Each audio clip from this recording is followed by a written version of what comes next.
Live. Everywhere. On netrootsradio.com.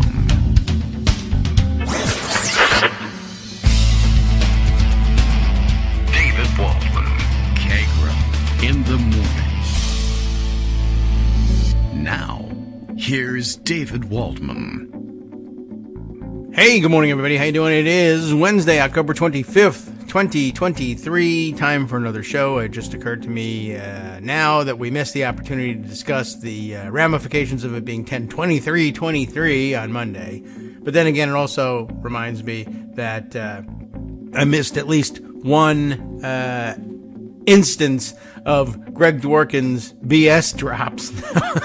And, not that he's dropping BS, but of course that he loves to throw that in there. And you know what? These days, it's actually a term you can get through on network television in the right context, and he always uses it in the right context. And also, there's no rules, really. Honestly, the only thing that really keeps me from thinking about that stuff at all is the fact that I guess you're supposed to declare at some point when you're uploading the podcast, whether it's, I guess although if it's for YouTube, then I don't really care at all, do I? But somebody asks, is this a clean podcast or does it have foul language? And I like to be able to tell the truth about it. And I'm like, well, all right, somebody could complain, these days when they're banning books because somebody, I don't know, it's a gay character or anything, any excuse that they can come up with, they'll try and ban books. And I guess that kind of annoying a-hole would make trouble, but they'll probably never hear the podcast anyway. So look, we let bygones be bygones. We even have we could always stand at the ready and say, look, we're dedicated to, we love our funny censorship noises. And we never miss an opportunity to use them if we can remember. But otherwise, we also keep handy our sound effects of Greg actually saying that, but in a censored fashion. That's bullshit. Yeah, exactly. That's the one. And no, it's not. We actually do that. It's true, otherwise you wouldn't have heard it. Okay, so it's a crazy day today, lots to catch up on. There's still no speaker. There's not even a vote for the guy that they elected to put up for speaker yesterday. You'll recall that we were talking to Joan, who was live blogging the whole thing all at once. Speaking with us, multitasking, watching, I guess, I don't know, social media feeds from inside the room. And, hey, they faked this all out. Maybe I was wondering about that. What if they give us false information? I don't know what comes of it, and I don't know who wins by doing that. But maybe that's what they did. Because, allegedly, yesterday, they nominated, which one was it? Tom Emmer. Right. He was the number one on the list. Number 3 in the Republican House hierarchy. And, I guess he had to get his shot. They went through numbers 1 and 2. And then skipped to Jim Jordan, who's not a number, and then number 3 was up. And I guess they're still skipping Elise Stefanik. But Elise Stefanik, I did see at some point right after they nominated Tom Emmer, Elise Stefanik gave her kiss of death to the new nominee. And in fact, he died, essentially, metaphorically speaking, because he's still alive. But he never even bothered to stand for election. I guess he counted the votes, having seen what happened in conference. Although it's amazing that you would stand, I guess it's just an ego thing. You stand there and say, well, they like me. They really like me. Well, some portion of them like me. Barely more than don't like me, but that's something. And I'll take that with me to the grave, political, metaphorical, or otherwise. And then not even bother running for the office because I'm going to lose and I don't want to be humiliated. And here, maybe he's taking a lesson, and it would be a good one, from Steve Scalise, who, like I said the other day, he had his one shot at it, he had the vote, he lost, and he dropped out, unlike, of course, McCarthy, who went 15 rounds, although he did eventually win the speaker's gavel, and Jim Jordan, who went 3 rounds and didn't, and I guess, I don't know, if it had anything at all to do with what I was thinking of, it was about they followed those 2 guys around forever and pestered them forever, and the media were all over them, and Scalise dropped out, and they left him alone. And maybe Emmer is thinking, same thing, I can go back to normal. I'm not going to win, so let's just, why bother spending the energy? Why bother going through the hassle of being harassed by the press all the time? We'll just drop out. So they've moved on, And the new nominee, allegedly, is, that's why I was saying it. Maybe it's false information. They told us it was Tom Emmer, but it really was, which one are they on? Mike Johnson? All right. So now I guess we can turn our attention to who he is. We spent some time trying to go over everybody. We got a mini biography on him yesterday. We spent a little more time on Emmer. Actually, more time probably on Pete Sessions than anybody else. And then he bombed out. He was out in the first round. So it was in some sense a waste of time. But now all of the profiles that they've been hoping to spread, I guess, about Mike Johnson, but he just hasn't caught fire until now, are out and available, and we can share them and talk about them. And I guess at some point we want to maybe check back in with Joan just to see a procedural question. I'm curious. I don't know. Well, maybe Greg knows. We'll say hello to Greg. Hi, Greg. How are you? Hi. I have a question for you. I don't know what Joan knows. What do you know? All right. Well, I thought maybe you might have come across the answer in your reading in the morning. So we've covered the fact that, amazingly, they nominated Tom Emmer, and he said thanks, walked out, and then never came back. Well, he took a 4-hour lunch. Okay. All right. Yeah, it's like a 3-martini lunch, you know. So, read the writing on the wall, but I mean, they all have this writing on the wall. But he said, never mind, they didn't even hold the writing vote. on Truth Social. Okay. Oh, yes, right. And so Trump finally, I don't know. Trump continued to can't pick a winner, him. but he could tell you who's a loser. Yeah, sure. Well, you know, he was right in that he dropped out the Bob Livingston of this round of balloting. Much. And so now it's Mike Johnson. I guess my question is, did they go back and vote again, or did they just say the second place guy from the first round? No, they went back and voted again. Wow, okay. Was he the second place guy in the first round of Yes, he was the second place guy in the first round. But right, then, so actually I preserved this on the pundit roundup because things were happening so much I had to rewrite the pundit roundup like 8 times. All right. And I was trying to expunge all the stuff that said, congratulations, Tom Emmer. And I did include one of those stories, of course, with the requisite at least Stefana congratulations to Tom Emmer. You know, the thing is, she didn't mention Tom Emmer by name. Oh. Okay. This is an important procedural thing. She said, congratulations, majority whip. Okay. That's good. Wait. But he's majority whip. I state your name. Yes. But his job as majority whip is? Counting votes. And he counted the votes. That's what he did? Set him out of here. Oh. Well, I mean, okay. I mean, they counted them for him. Look, we know McCarthy's terrible at it. Scalise isn't that good at it. But apparently, he was okay. He was okay enough to count votes. Yeah, the thing is, spare himself the embarrassment anyway. Because he did so well, and he did better than anybody else so far. All right? That means, in terms of getting votes, he was like 10 votes short. Nope, but that means he made an active decision. I am not working with Democrats. Yeah, well, that's why he's not speaker. Okay. Right. The whole point is Democrats said, okay, we will work with you if you just give us someone decent. Emmer's okay. We'll be all right with him. He voted to certify the election. And Emmer rejected it. Yeah. I didn't really. So unlike Kevin McCarthy, he doesn't want to be speaker that badly. Okay. I guess not. Like Kevin McCarthy was desperate. He'd do anything. Emmer's not like that. Which is why Democrats liked him, which is why he's not speaker. So I guess that answers the question that this morning we all have. Our question is, what the hell's wrong with the Washington Post editorial board? Their question is, why won't Democrats work with Republicans and elect a speaker and end this nonsense already? They're really stupid. Now we have the answer. The people on the Washington Post editorial board, there's no other explanation. That was dumb. They're downright stupid because, I'm a normie, and I don't work in Washington, and I haven't been there in years, and I don't have inside information, and I know that's incredibly stupid. Yeah. I don't know what they were trying to do. They were trying to do the, everybody work together, both sides thing.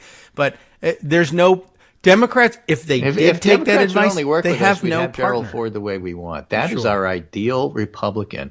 And for some reason, you keep denying him to us. Yeah. Our next best was Mitt Romney, but, you're not even giving us him. No, and they're not giving us. The Democrats would have no partner in that deal. There's nobody on the other side of that bargain. Well, there's no leader. Offer your help. How do you decide? So Last night, 5:30 p.m. was the deadline for announced candidates for speaker. I didn't know that they were going to do this overnight, which is why I went ahead and wrote the punted roundup last night instead of very, very early this morning. On that, now you're screwed. All right. But nonetheless, what happened is that there was a list of people who were thinking of running. Okay. Byron Donalds of Florida, who's awful, and everybody in his conference knows he's awful. Really? He's in it for himself. I mean, you have to have a certain amount of ego to run for office anyway. Sure. You especially have to have a certain amount of ego to be in leadership. Yeah. You would know this better than me because of your experience on the Hill. Okay. Which you talk about in terms of knowledge, but don't talk about in terms of, I was there and this is what happened. Oh, those people are horrible. But one of his first acts of being elected, Donalds? Byron Donalds? Yeah. He asked for an office in the Capitol. Right? You're laughing because you understand what that means. Yes. And you can explain it to the rest of us. Okay.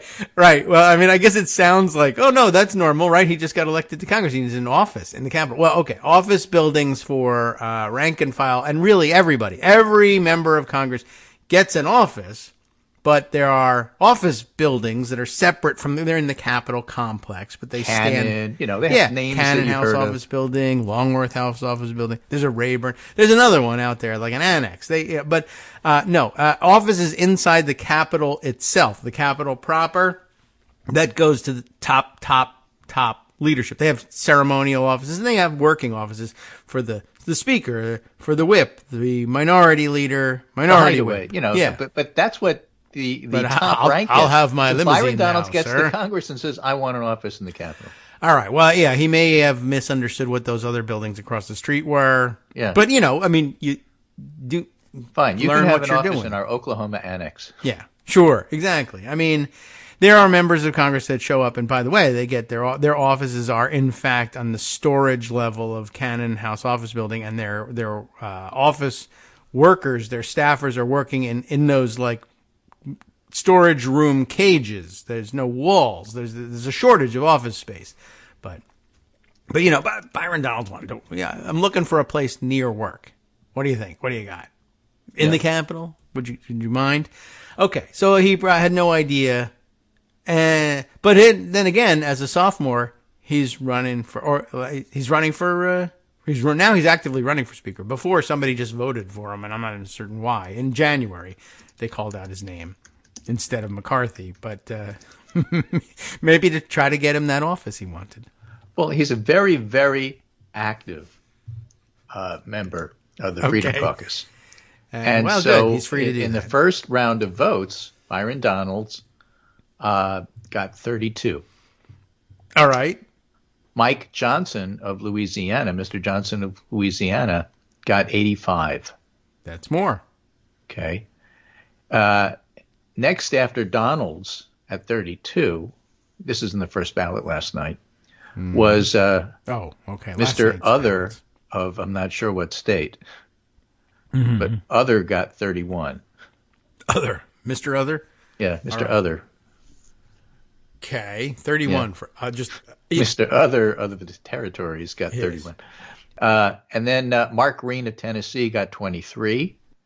Kevin Hearn didn't get a whole lot of votes. I think he dropped out before they were voting. Who's the other guy? Who's new? Green, did you say? Mark Green of Tennessee. All right. Roger Williams, not of Rhode Island, not the singer, but Roger Williams, Mr. Williams of Texas, got 21. Williams.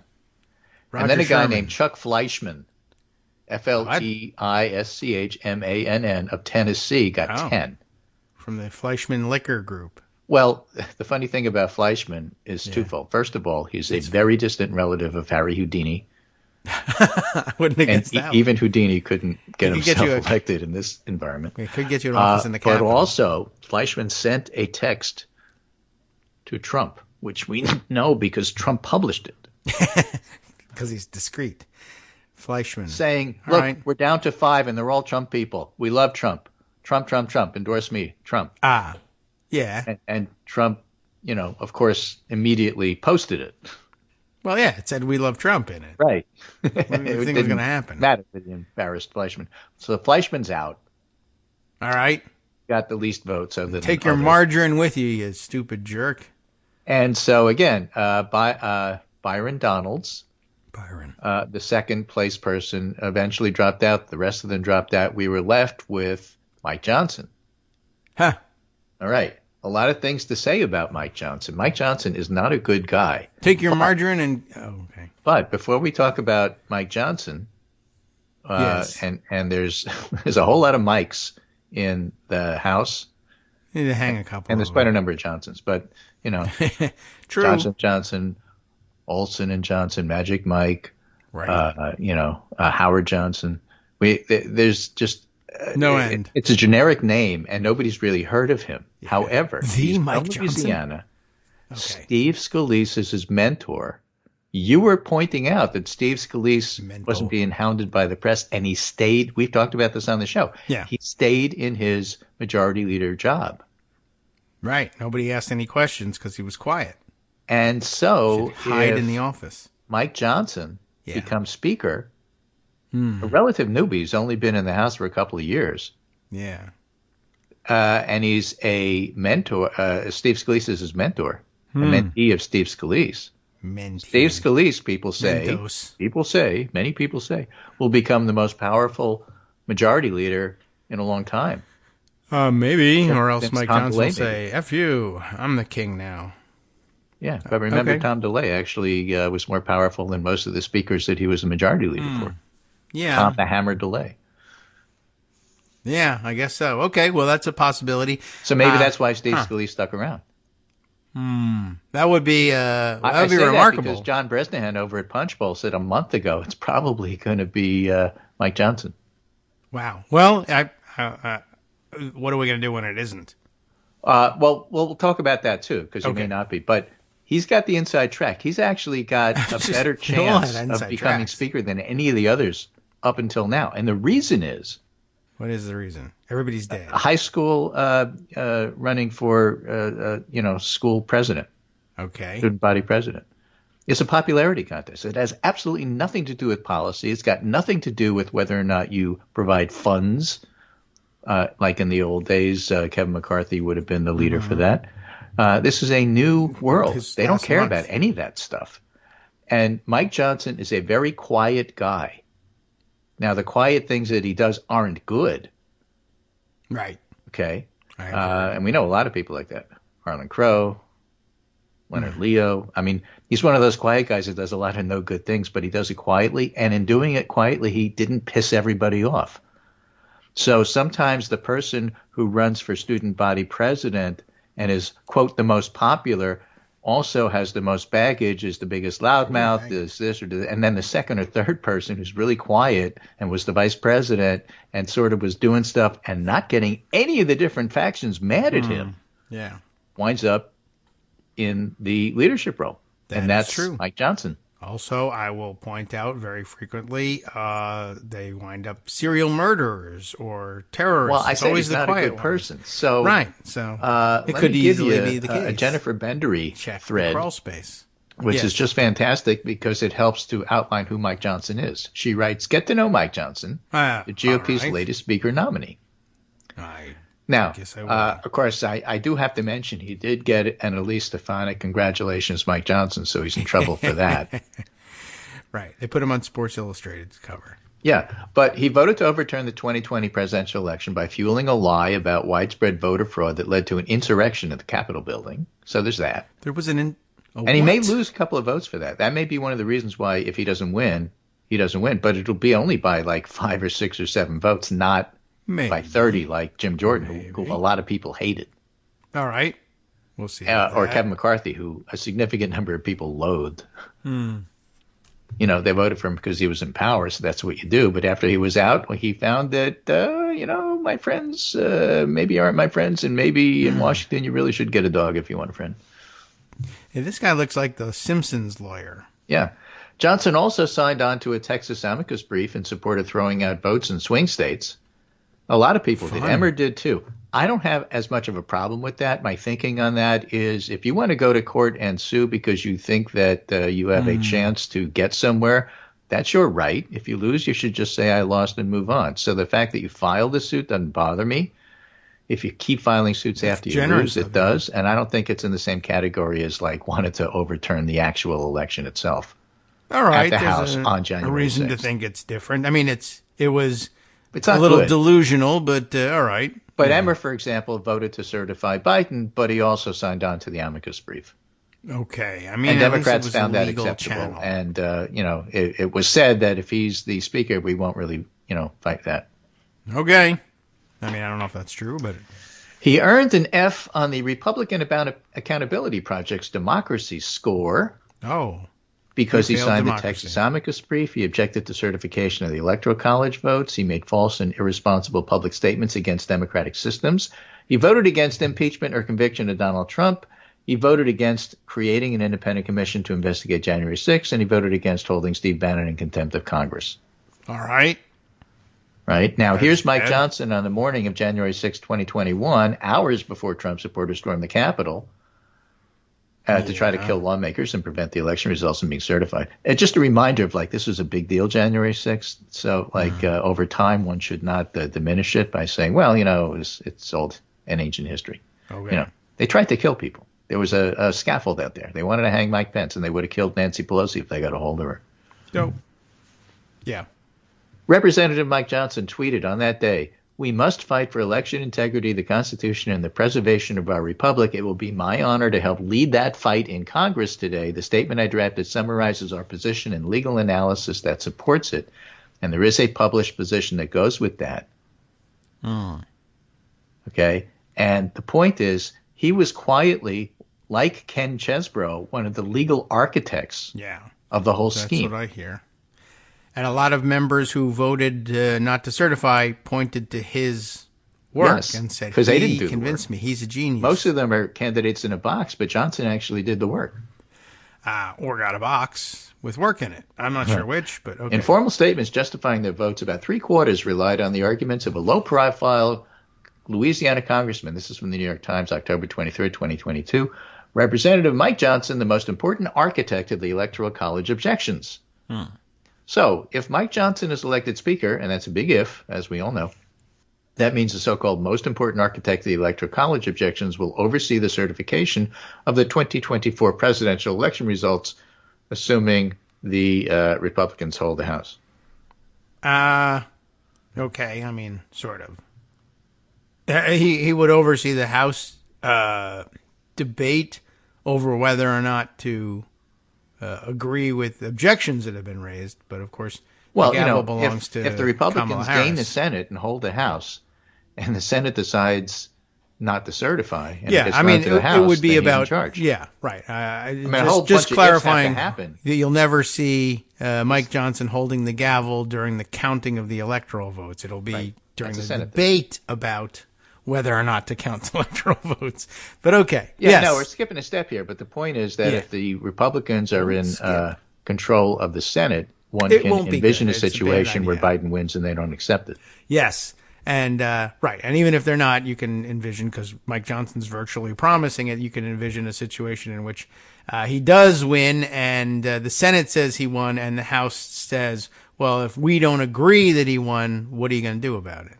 Now, he also is not in favor of a lot of aid to Ukraine. Well, He's an arch conservative. So my point is, he could lose 2 votes for being an insurrectionist. There are people like Ken Buck who really will not vote for people like Jim Jordan because they were insurrectionists. Yeah, maybe. I mean, he might change Well, his Mike mind. Johnson is absolutely positively one. He's the architect. So Yeah, he could lose I mean, 2 Ken votes. Buck is a maybe because he might lose his mind and say, yeah, this one's all right. Well, look, you can't guarantee anything, Right, and that's sure. why I think he has the best chance of actually becoming speaker. But Okay, I'm saying he fair could lose point. 2 votes on that from some people, Sure. He's lost mine twice, we'll say. right? And then he could lose 2 votes for the hardliners on Ukraine, the Hawks. So he could lose Are there 4 any votes. left? You could Good. see it happening. He Excellent. doesn't have this wrapped up. I wish to see But it. he wants to vote today at noon, and at the very least, he wants to, like all the contenders, identify who's against him and then put pressure on them. All right. And generally they fold, except in this Congress they haven't, because they all hate each other. So I'm not sure what's going to happen. Well, good. All right. I mean, that's a fair assessment of it. Not sure what's going to happen. It sounds like the kind of guy who knows not to make overt death threats. Yes, not and overt enemies. Yeah, and that's how you get ahead control everyone. It's all frat boy stuff. They may very well issue death threats on his behalf anyway, and he'll say, I have nothing to do with it. We'll see whether that works or whether it doesn't. But yeah, most of the people, well, at this point, we'll bring up a good point that was made earlier this week. And again, Jay Rosen involved in helping to make this point is, you got to wonder about the idea, like who was it and why that they decided to issue death threats in support of Jim Jordan's speakership. What did they think they were going to get out of it? What did they think they were going to get once someone they supported like that became speaker? And are they going to go away and stop trying to do this just because the first guy that they nominated didn't get the gavel? Well, it was done through Sean Hannity. Hannity stands to gain for anything that advances MAGA. He's not going away. But, it's pretty clear, why that stuff was being done. Mm-hmm. And now I guess they calculate, all right, if we got in trouble last time for saying the quiet part out loud, and we're now nominating a guy who knows to say the quiet part quietly, do we make death threats or do we just turn down the volume? I'm not sure which. So I guess we find out. And he wants a vote at noon, and Byron Donalds wants an office in the Capitol. And we'll see if any one of them get what they're after. I don't see why the floor will vote in Byron Donalds' office. Yeah, right. They should just start calling the floor the unofficial Byron Donalds office / floor. I got a well in my office. Hi, I'm Scott Anderson, the guy that writes the daily summary for this show, Kagro in the Morning. Thank you to everyone that supports this show. Many of you send donations through PayPal, Patreon, Square Cash, Radio Public, and so on. Some of you write your own essays and send them in, or read articles with your own commentary. We appreciate it. Now, some of you are listening to this and thinking, I'd like to help, but isn't there something I could do that wouldn't require money or effort? Why, yes, there is. You can just like us. On Daily Kos, they call it the recommend button. YouTube has a thumbs up. There are hearts and likes and love buttons. Tap our love button. Tap our love button every day. Share our shows and summaries on Facebook and Twitter, YouTube and iTunes, Stitcher and Amazon. Most of these places allow you to write a review, so a sentence or two would be great. Recommend us to social media, or tell your friends to listen to the show. You aren't just helping us, you're helping them find their new favorite thing to listen to. You could change the world. So thank you in advance from me and everybody else in the world.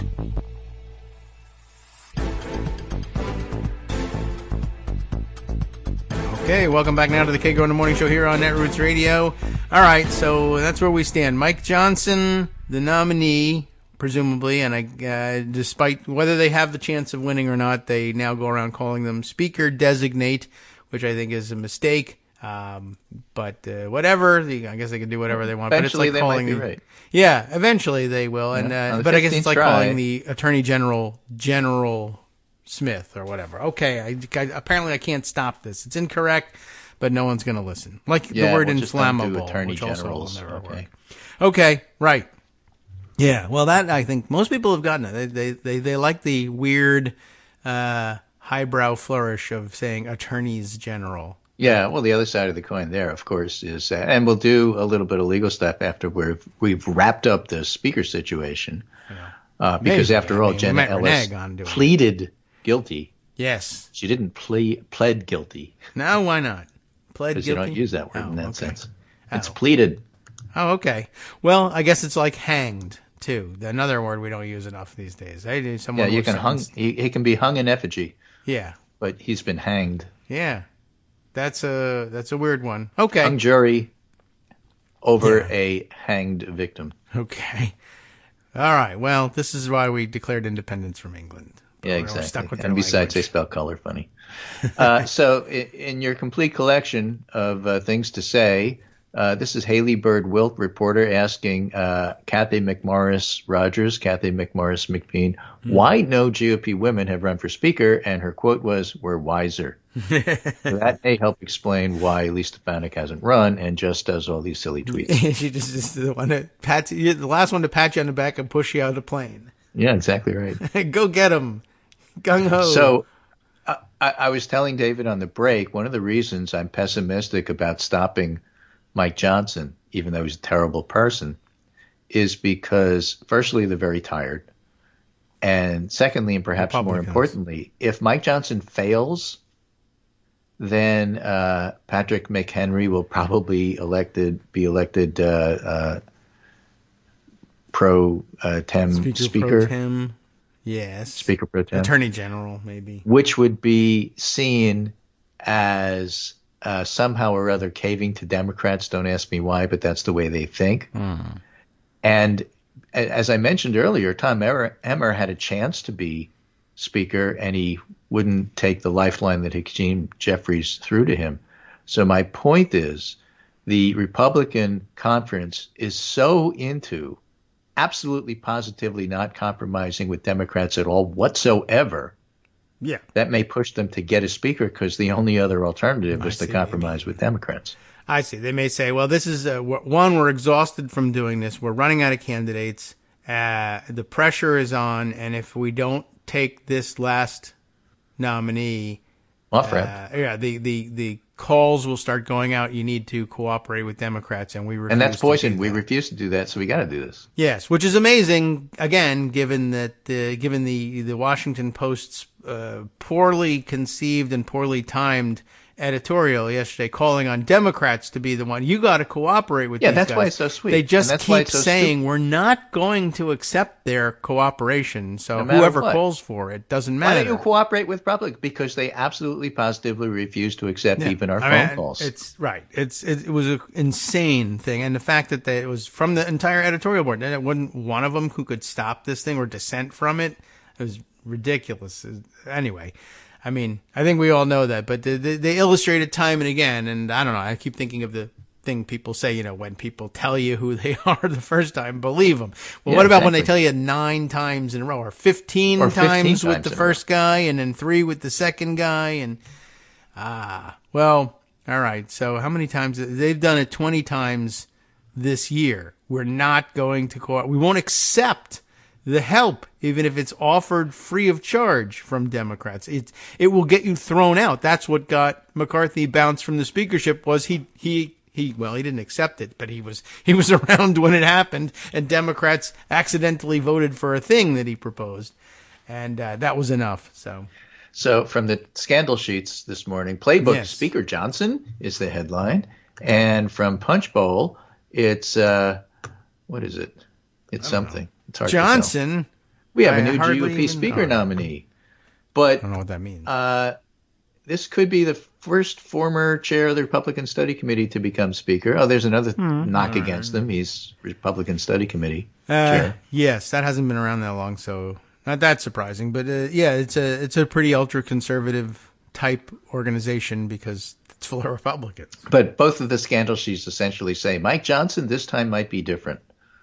The vibes are that he's got a better chance than the other folks. The other folks were doomed before they started. This guy might actually get in. All right. He does, again, look like the Simpsons lawyer. So that might be enough. Yeah, might be enough. There's more about him, by the way, and maybe we'll save it for the second half. But I guess he's been described in the brief bio as well. Well, he's a lawyer who ran for Congress. And right, so he was apparently especially persuasive to Republicans on January 6th to persuade them to vote against certification. And here's the legal reasoning for it. He was as you said, the Chesebro Eastman of the House.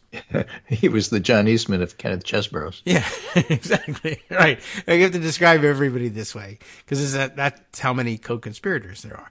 But I guess before he came to the House, just to drop a hint as to what's coming in terms of his background profile.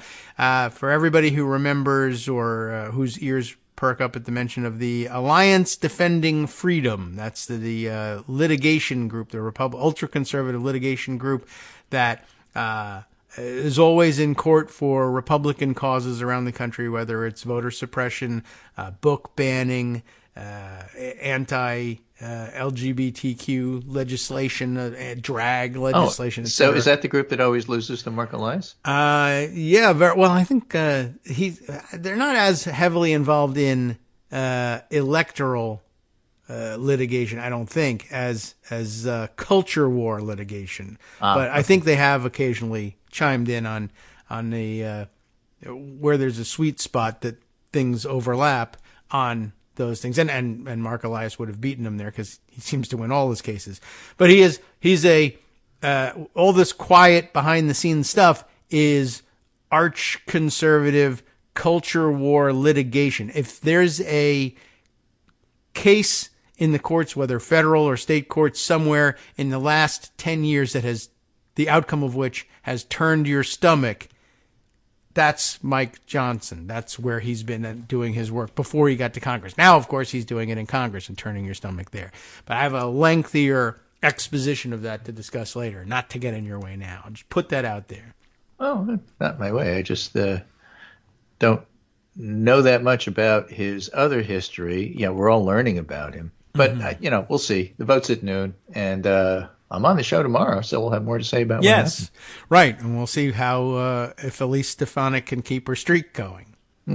I'm cheering for Elise at this point. Yeah. It's crazy. Let's root for Elise. So let's turn a little bit to the legal front.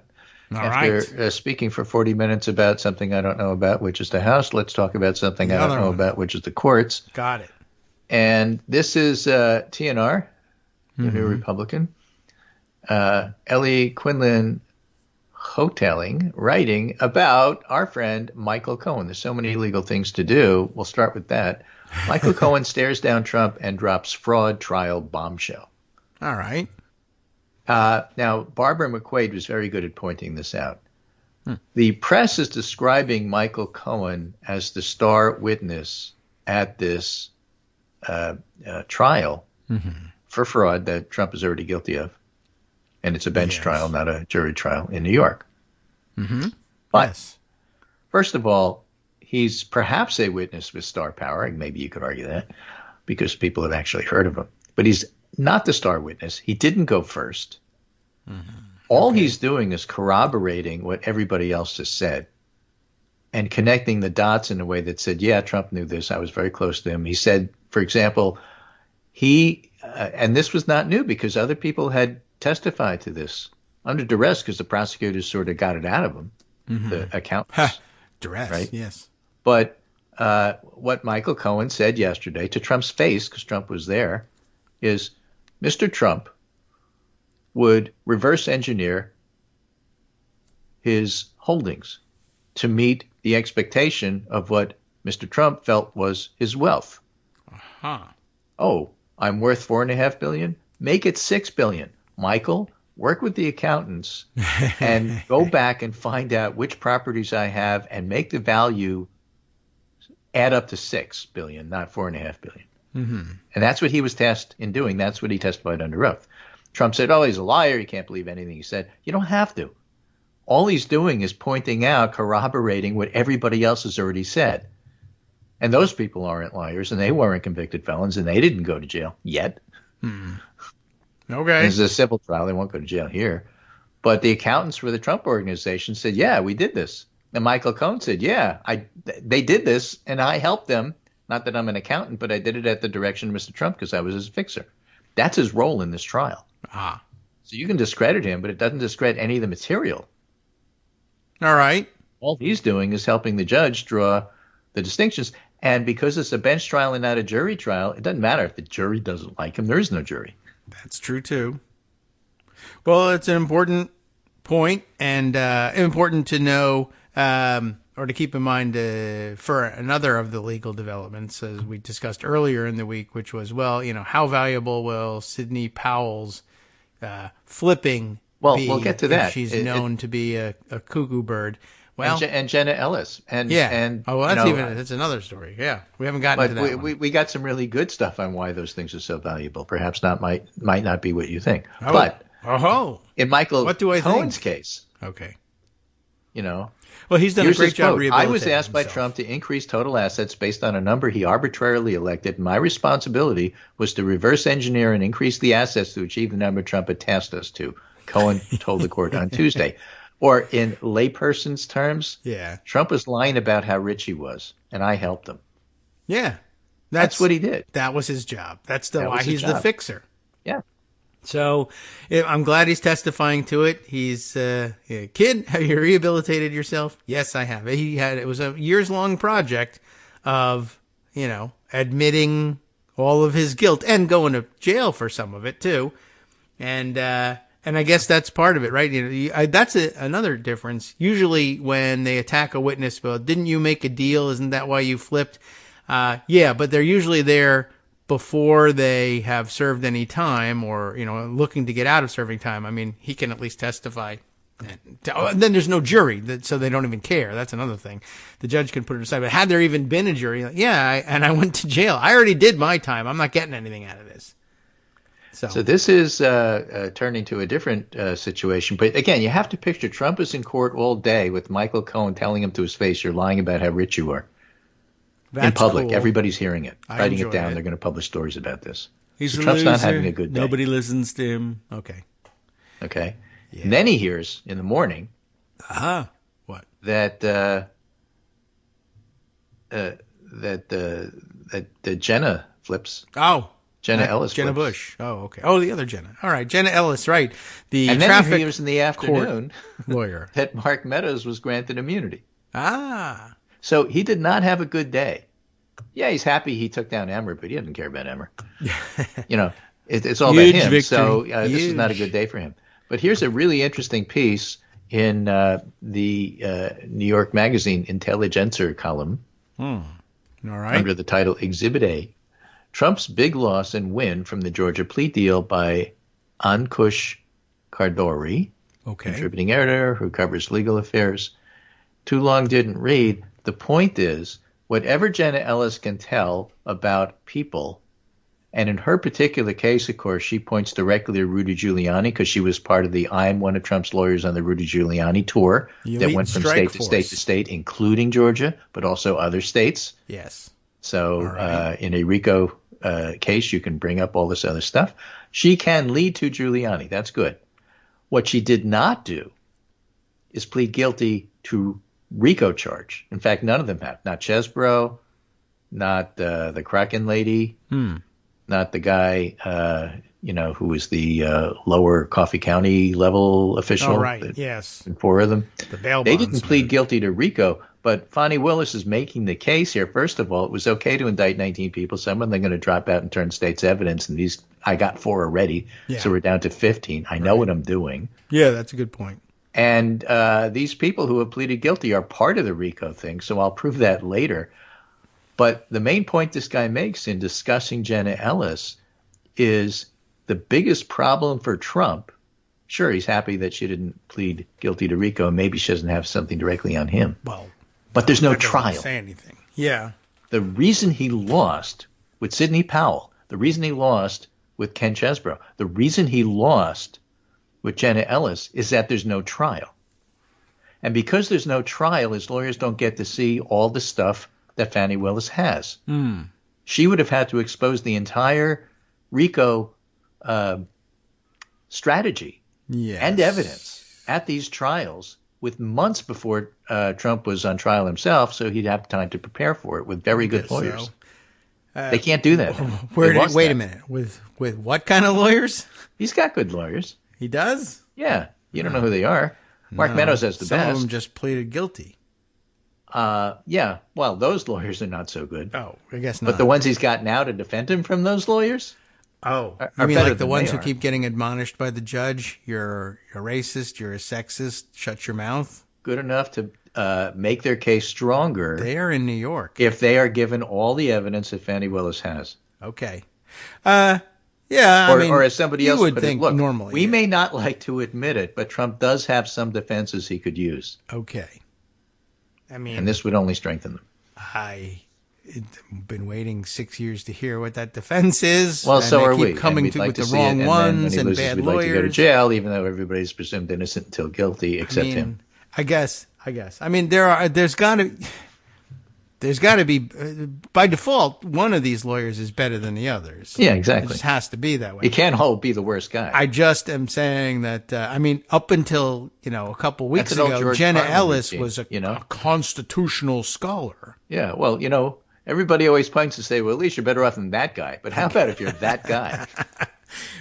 Well, Sidney Powell, that's what she's there for. Well, at least I'm not her. Or Lynn Wood, I guess, if you really have to scrape the bottom of the barrel. Right. But he's not in the dock. The point is that they have denied by Fani Willis being aggressive about giving you take your RICO people, you go for the small fish. The ones who plead early are the ones who get the best deals. And that is basic RICO strategy. That's what it's for. But at the same time, you also are sort of interested in not going to trial yourself if you have to split it up, because you don't want the big fish to know what your strategy is. Yes. And that's one of the reasons Fani Willis was opposed to splitting up the trial. I don't care how small the courtroom is and whether or not anybody has enough seats at the table. Yeah, especially if she's going to get 5 to 10 of them to plead out. Yeah, I'll make the volume in the courthouse lower by getting rid of some of these folks. I did see, but also by not going to trial in doing it. Mm-hmm. Yes, I will not tell you what my strategy is. That and seems you'll have interesting. To guess, and too bad for you. That's a good story about it. It certainly makes it look like there's a bigger, better master strategy. I love even the simple narrative of it, of the number of defendants. Somebody was pointing out yesterday, oh, you think I'm crazy? And if we're going to trial against 19 defendants, how about 18? How about 17? How about 15? You like this number? 14. How about we keep going? How about we make it 9? Yeah, right. Maybe we get down to 5 and everybody else is in jail. Would you be happy then? Yeah. So all right. Basically, Sidney Powell, Kenneth Chesbrough, and Jenna Ellis. Jenna. They're pointing to Jeffrey Clark and Rudy Giuliani. That's who the pressure is on now. All right. Okay. Good. And are either one of them capable of flipping? Well, they're both true believers, but neither one actually wants to go to jail. Well, people rarely do. This will not apply to Giuliani, who's a politician. Jeff Clark is not. Mm-hmm. Someone else also pointed out, this is not so clear for those of us who are not lawyers, but lawyers really don't like to be convicted of crimes. It takes away their livelihood.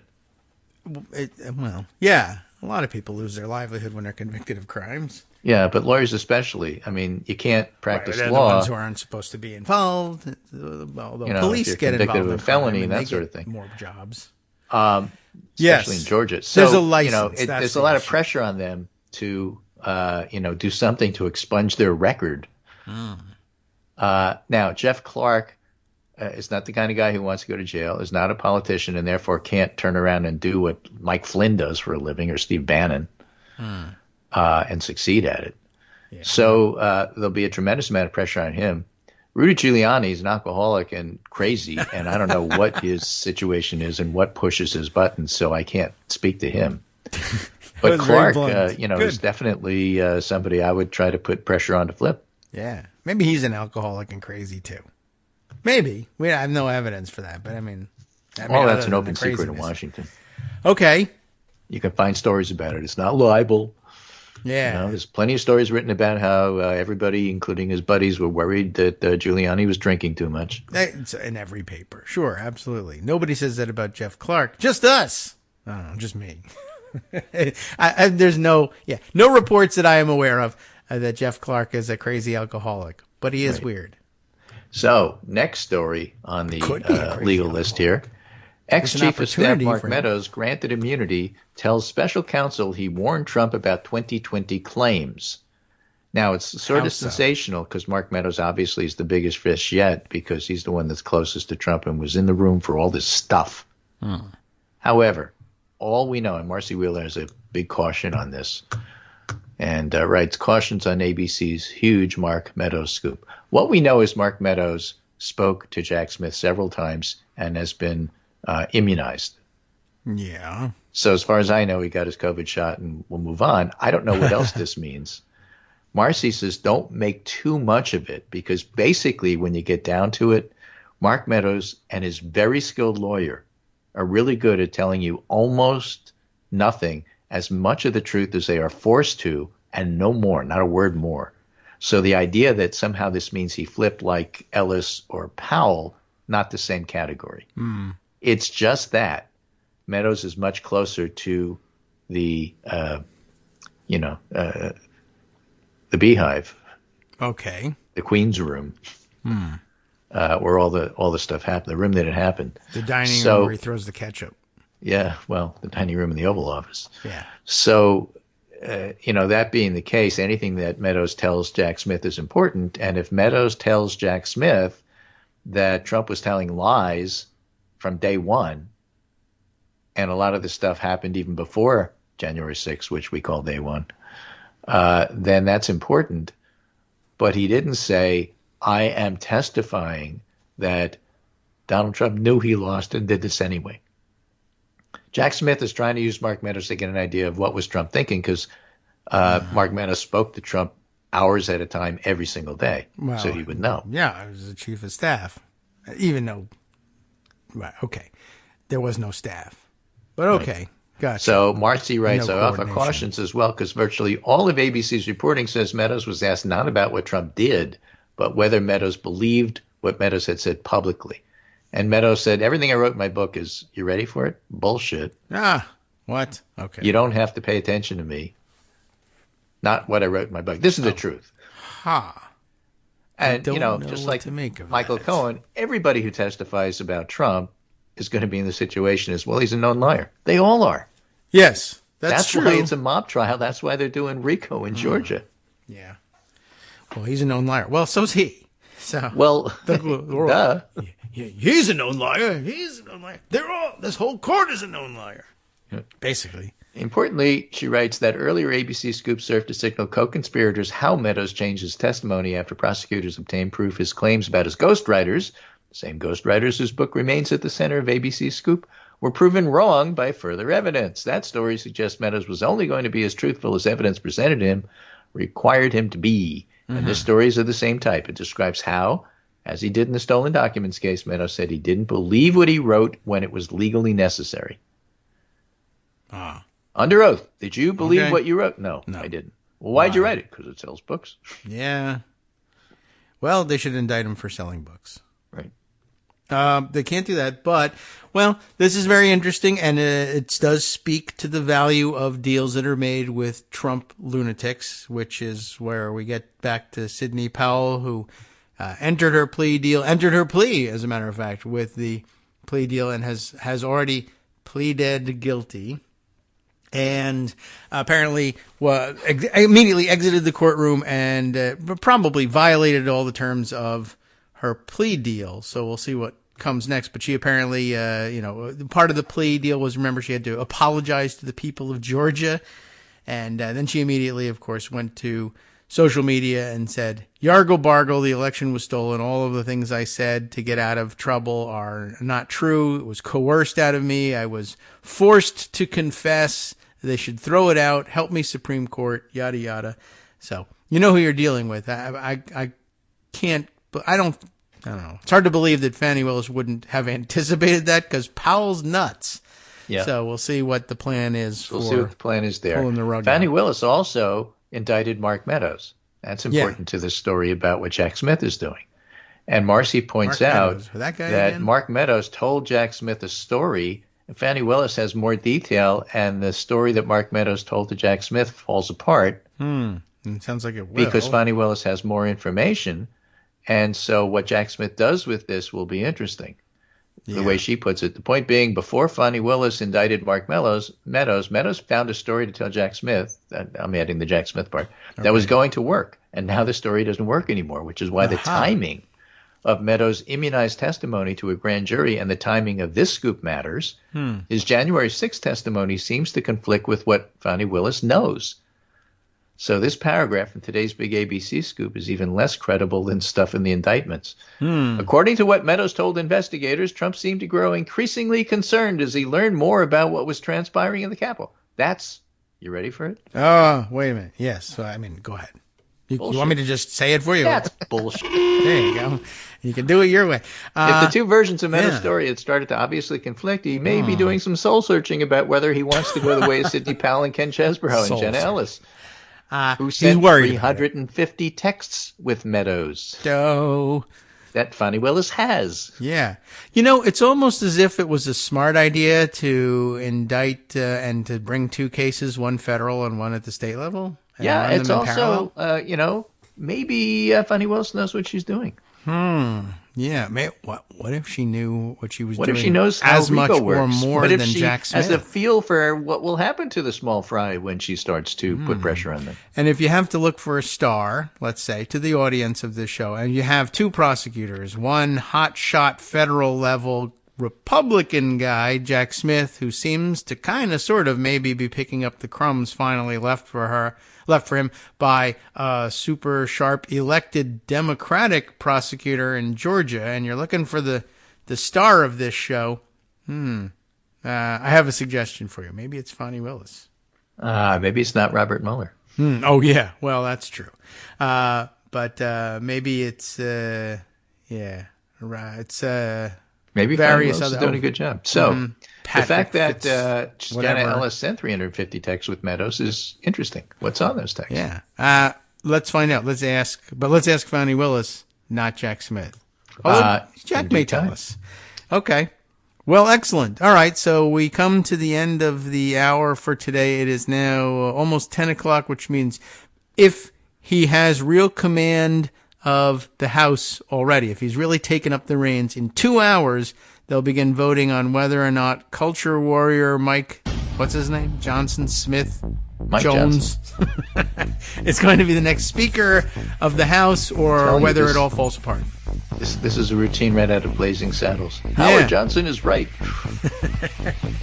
All right. Well, we can come back in an hour. You'll come back tomorrow to tell us whether or not the noon thing really worked.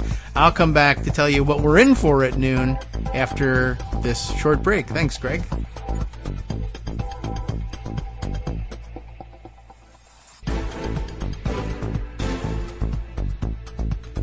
All right, welcome back now to the Kagro in the Morning Show here on Netroots Radio.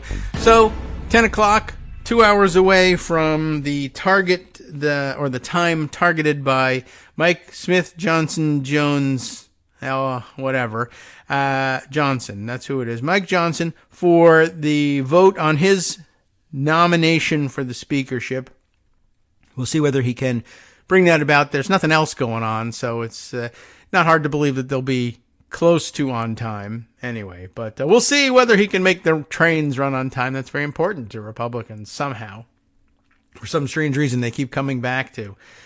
Sure, other things are bad, but the trains, which we, by the way, want to defund, we're running on time. Okay, so what I had in store for you is Sarah Posner digging up her previous writings about Johnson, who, though he has a generic name, if you write enough profile material about a person or that involves a certain person whose name keeps coming up over and over again, that stuff comes back to mind when you see their name crop back up again. That's what's supposed to happen with journalists. It doesn't always actually work that way.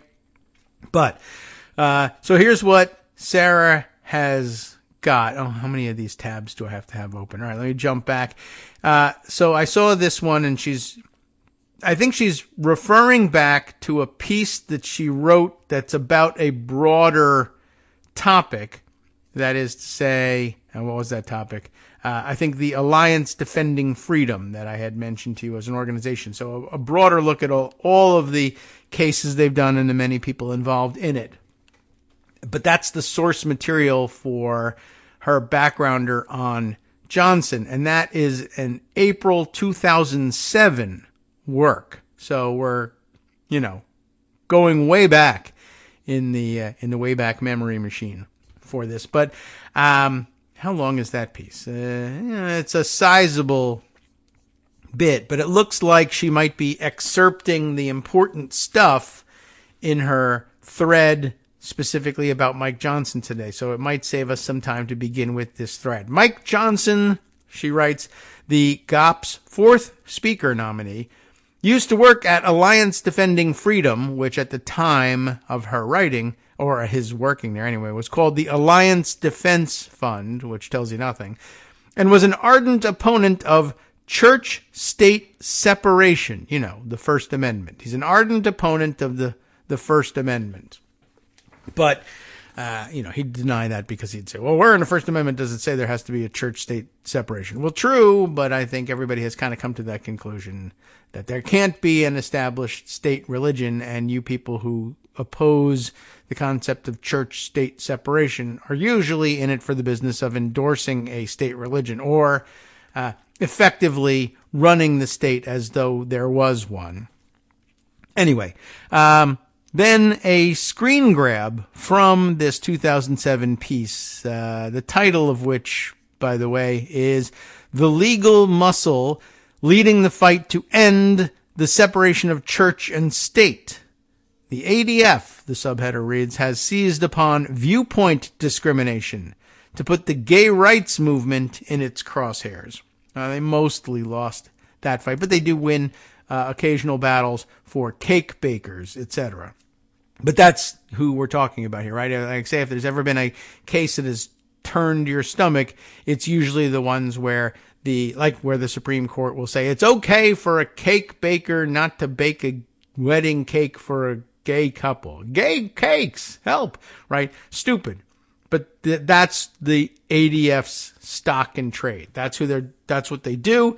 Those are the cases they involve themselves in. And Mike Johnson is the guy they use to do the litigation, or the guy they did use anyway, before he ran for Congress and decided to try to invoke a national cake baking ban sort of thing.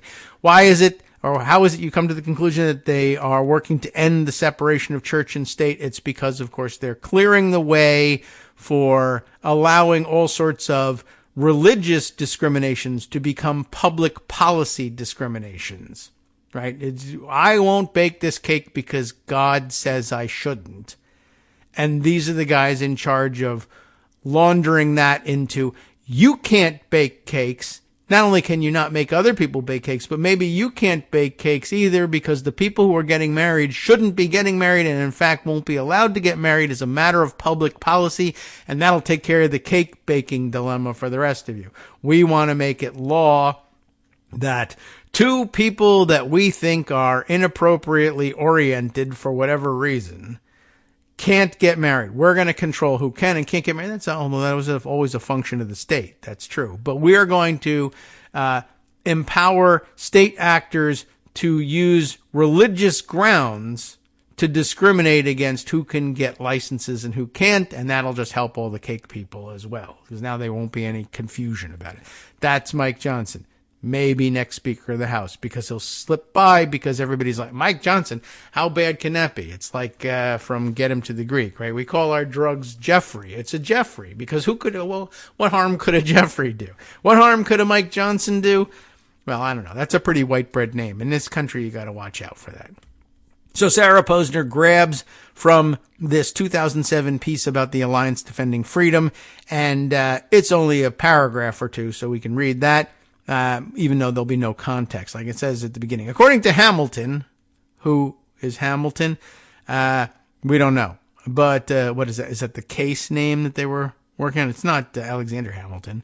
According to Hamilton, in viewpoint discrimination cases, the plaintiffs need only claim discrimination without any actual proof to prevail on their assertion that they were illegally prevented from using school resources for religious activities, for instance. Compared with other civil rights law, said Hamilton, okay, that must be one of the lawyers involved, it's like living with Alice in Wonderland. I think we might need to read this article to get more context, but we'll see what Sarah offers us by way of this thread first. These cases have become not only the chief legal weapon in ADF's arsenal, but also the organizing principle for all of its fundraising, public relations, and propaganda. ADF attorney Mike Johnson, summed up his organization's position when he said, "What we're seeing in more and more cases is a discrimination against particular viewpoints, even outright hostility sometimes, against who? Against kids who hold a Christian kind of worldview, who want to share Christian viewpoints or speech on campus, and they're being discriminated against because some people see that as intolerant, or however they characterize it. Or maybe they just see it as the spending of state resources on the promotion of a particular religion, which is perhaps runs afoul of the First Amendment." Anyway, Sarah continues on with her thread. 10 years later, as a freshman congressman, he, Mike Johnson, helped members of Congress prepare an amicus brief taking ADF's side in Masterpiece Cake Shop. You remember, that's the one. All right, and this from a 2017 article in The Nation. The preparation of the congressional amicus brief was led by Ted Cruz, the Texas senator and former GOP presidential contender, Mike Lee, a Utah Republican once rumored to be under consideration by Donald Trump for a Supreme Court seat, and Representative Mike Johnson, a freshman Republican from Louisiana and a rising conservative star. You need more explanation than that? Well, Johnson is one of dozens of former ADF attorneys around the country who were trained in the organization's, quote, Christ-centered, unquote, legal principles, and now serve in government or in the judiciary. As an ADF staff attorney, he led many of its legal fights against marriage equality. In just 1 year, Trump has nominated at least 4 federal judges who have ties to ADF. The involvement of Cruz, Lee, Johnson, and other congressional leaders is just one mark of ADF's remarkable ascent. All right. Posner continues here. He told me that he participated in the brief, Johnson that is, so people who wanted to, quote, live out their deepest convictions, unquote, could coexist with Obergefell. Translation, special treatment for Christians who oppose LGBTQ rights to violate civil rights laws, an argument that ADF has continued to pursue. What do you know? Special rights for special interest groups. That used to be the basis of their opposition to recognizing civil rights for LGBTQ folks. But whatever. Who cares, right? Since then, Johnson has, for example, been a co-sponsor of a federal Don't Say Gay law. Oh, by the way, I have an update on the Don't Say Gay law, or the people behind it. Here, pointing to a CNBC article, a national Don't Say Gay law. Republicans introduce a bill to restrict LGBTQ-related, I don't even know what, but guess who introduced it? I guess it is, or he didn't introduce it. He's a co-sponsor. Mike Johnson is. He has said that parents don't have the right to seek gender-affirming care for their kids, and has suggested he might pursue federal legislation to ban it. What a, that's typical of them, but that'll gain him support among Republicans, of course. When he first ran for Congress in 2016, he told a Baptist newspaper, apparently the Baptist Message, which is quoted here, and here's the screenshot. He told them, quote, some people are called to pastoral ministry and others to music ministry, etc. I was called to legal ministry. That's how he views his work.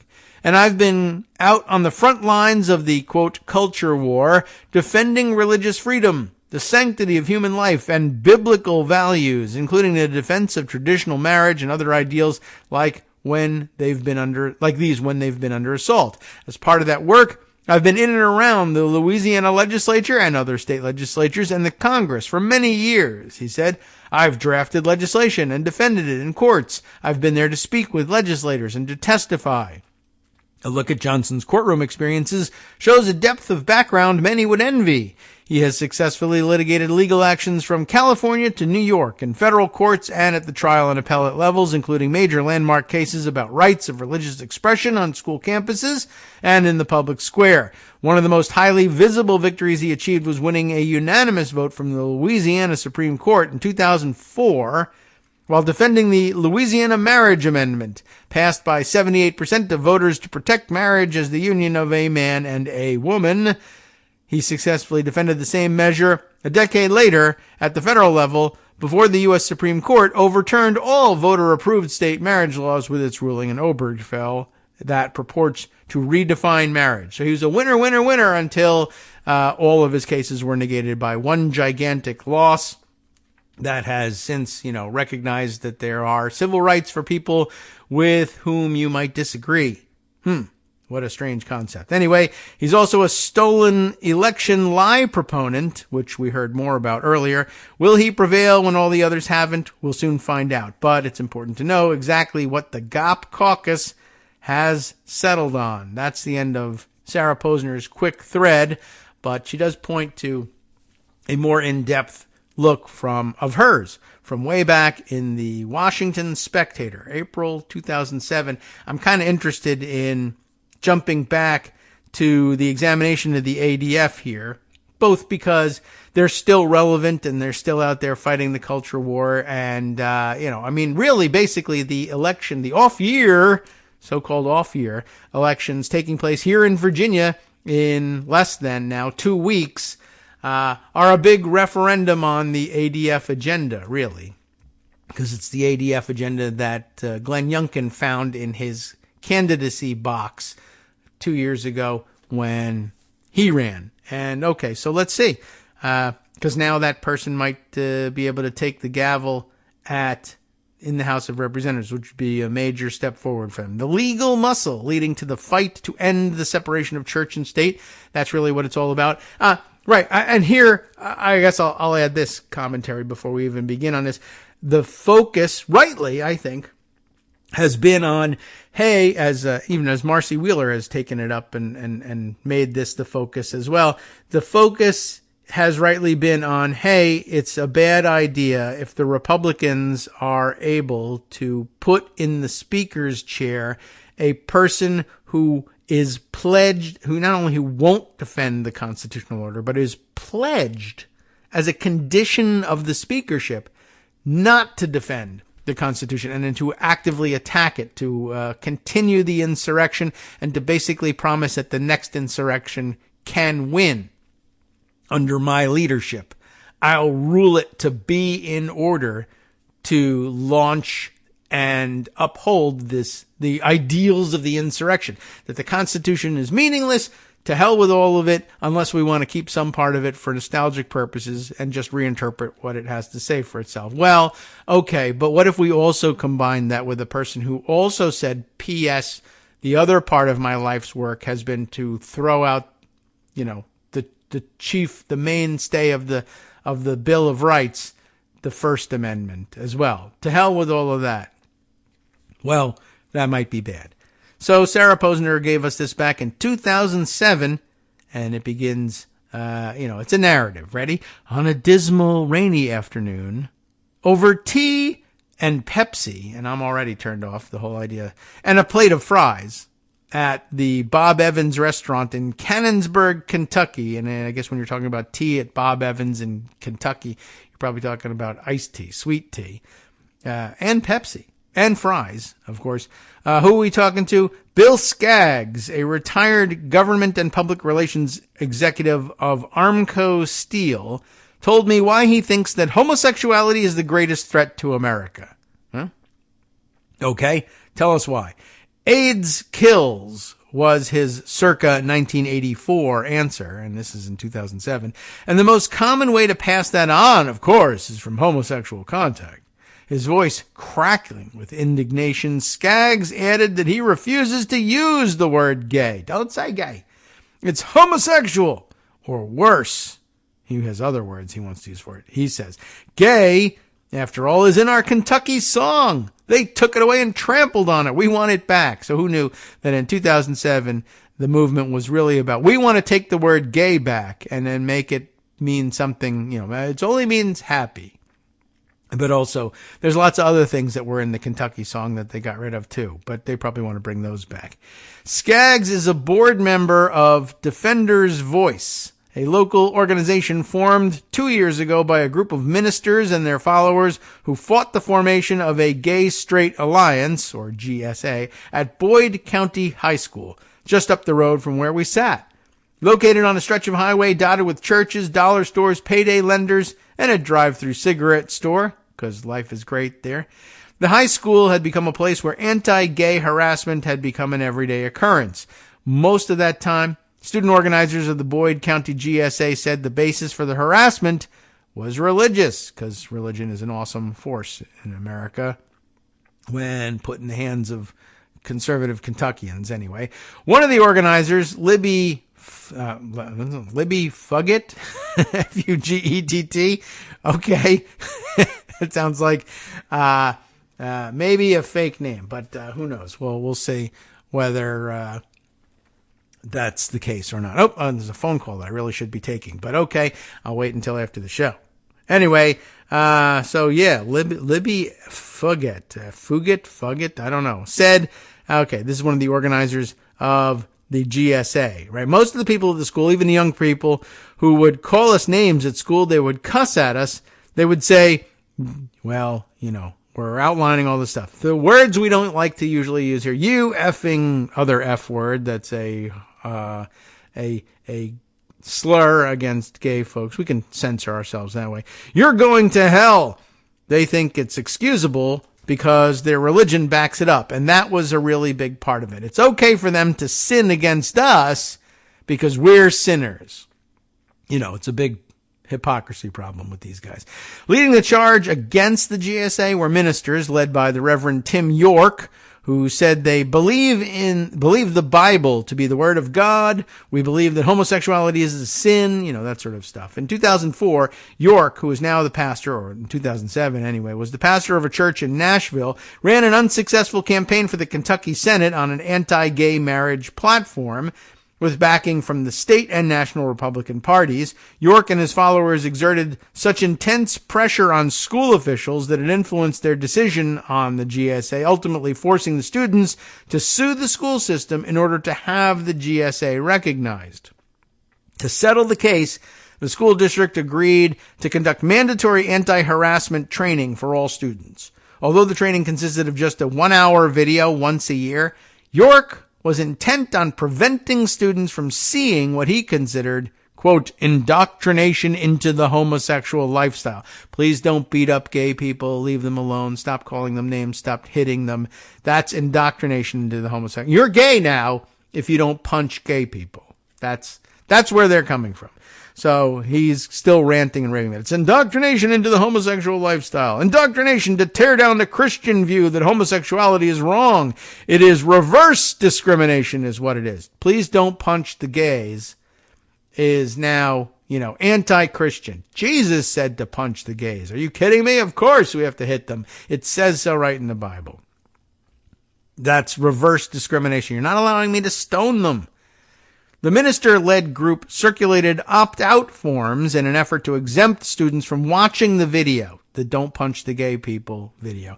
But the forms were not legally binding because they have, you know, no understanding of how things work. So they got to go out and get people. Who do they get? The ADF. That's the long story short of this paragraph. York, his followers, and some parents wanted to exempt Christian students legally from watching the court-ordered anti-harassment video to vindicate what he believed to be their legal rights. York knew exactly where to turn for help.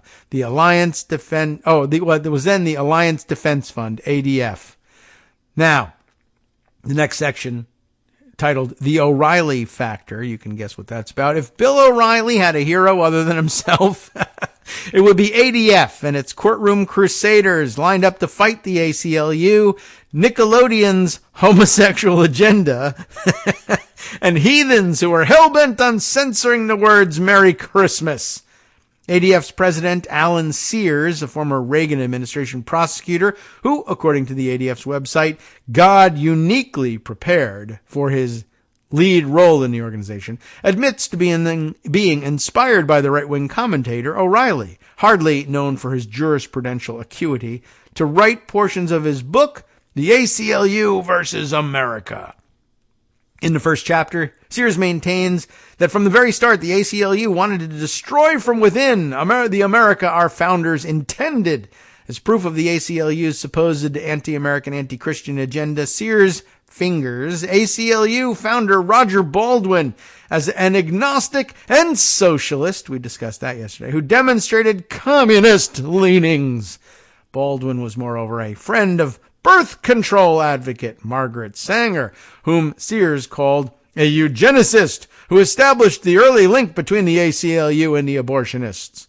Before the reader has even turned 10 pages, Sears has established that only ADF's godly legal services can save the country from havoc that the ACLU has wreaked on its justice system and culture.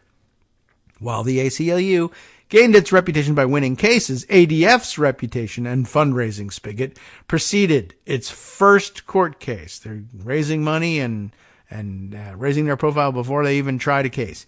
Created just 13 years ago, back in 2007, it was 13 years ago, with the support of such Christian right powerhouses as James Dobson, D. James Kennedy, and Bill Bright, the founder of Campus Crusade for Christ, it is today the nation's leading Christian right legal organization.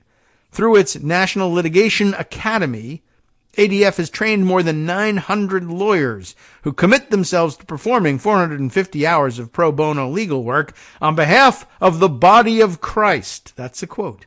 It doles out millions of dollars a year to other Christian right organizations, many of which are already well endowed, to cover attorneys' fees and costs. So there you go. We also give you millions of dollars to do your pro bono legal work. Wink. Its three principal goals are protecting the sanctity of human life, that in quotes, of course, through litigating cases relating to abortion and end-of-life issues, promoting the, quote, traditional family via cases concerning gay marriage and adoption, and the ensuring of, quote, religious freedom, for Christians anyway, by portraying them as victims of discrimination on the part of those who seek to silence their ability to, quote, speak the truth by preaching the gospel. Gospel, not gospel. That gospel is where you go if you're injured while preaching the gospel, obviously. Using the propaganda machinery of conservative media outlets and churches, ADF has created a zeitgeist of Christian victimhood among people like Reverend York, who believes Christian students are the victims in Boyd County and who has long admired ADF's fight with the ACLU to protect Christian freedom and Christian liberty, which are, of course, not things. Last year, ADF received over $21 million in individual and foundation funding. Some of the major donors include the Covenant Foundation, financed by the granddaddy of the Texas Christian right, business mogul James Leininger. I don't know. In days past, that probably would have rung a bell. Various members of the Amway Prince automotive empire, Amway Prince being Eric Prince, and Amway being where Betsy DeVos's other family fortune comes from. There, of course, it's the same family fortune, including the Edgar and Elsa Prince Foundation, whose vice president, Eric Prince, and this is 2007, right? Edgar and Elsa's son, brother of Betsy DeVos, wife of the Amway magnate, right-wing financier and unsuccessful Republican gubernatorial candidate Richard DeVos. Well, Eric, of course, founded the Blackwater USA military security firm. Who else is involved in backing these ADF guys? The Bolthouse Foundation, underwritten chiefly with profits from Bolthouse Farms, a family-run California company whose products are often seen at organic markets and Whole Foods, if you think they're liberal, progressive in any way. Bolthouse requires recipients of its grants to pledge adherence to a statement of faith that includes the declaration that, quote, man was created by a direct act of God in his image, not from previously existing creatures, i.e. monkeys. So, and in a belief in, quote, the everlasting blessedness of the saved and the everlasting punishment, there's the key, of the lost. So think about that next time you're in the Bolthouse Farms section of Whole Foods. Next section, Schoolhouse, quote, days. What's this about? Why quote days? Public high schools, where, as a result of a Vietnam-era case, public school officials can curtail student speech in the interest of preventing disturbances or infringement of the rights of other students. You can't protest Vietnam in the middle of class, okay? Now, you can't do anything. Well, they have become one of ADF's principal battlegrounds. Right now, it is, in 2007, gearing up for its annual Day of Truth, scheduled for April 19th, which ADF has sponsored since 2005 in response to the nationwide Day of Silence intended to promote tolerance of LGBT students at public high schools. And you can't have tolerance. That's a big problem. Last year, ADF claimed that students at 700 high schools participated in its organized effort to counter the promotion of the homosexual agenda and express an opposing viewpoint from a Christian perspective. Each year, only a handful of ADF's longed-for federal cases emerge, but when they do, ADF makes a public relations spectacle out of them. All right, we gear up for our bottom of the hour break and heading into our last segment. We'll continue reading this because I think it's important background, even though it hasn't gotten to the specific mentions of Mike Johnson just yet. You might as well find out everything you can about him, even now, an hour and a half ahead of his vote. Hi, everybody. It's me, David Waldman. Yes, the same guy who interrupts you all the time. Interrupting you one more time just to tell you again, another reminder that your contributions are what keep this show on the air, and Patreon.com, Patreon.com, is still among the easiest ways to make the sustaining subscription donations that keep us afloat. Are you ready for the pep talk about how our Patreon campaign is still going strong and growing? Well, too bad. Yeah, the plain fact is we actually are headed in the wrong direction, and whereas we once had about 175 monthly patrons, we're now actually down below 150. Time to recruit some more. Not exactly the kind of news I wanted to share, but there it is. For those of you in a position to support the show, Patreon.com does make it easy to make those secure, recurring monthly contributions to do so. Patreon.com/KagroX gets you straight to our donation page. We've been through a lot together. The worst of the pandemic, we hope.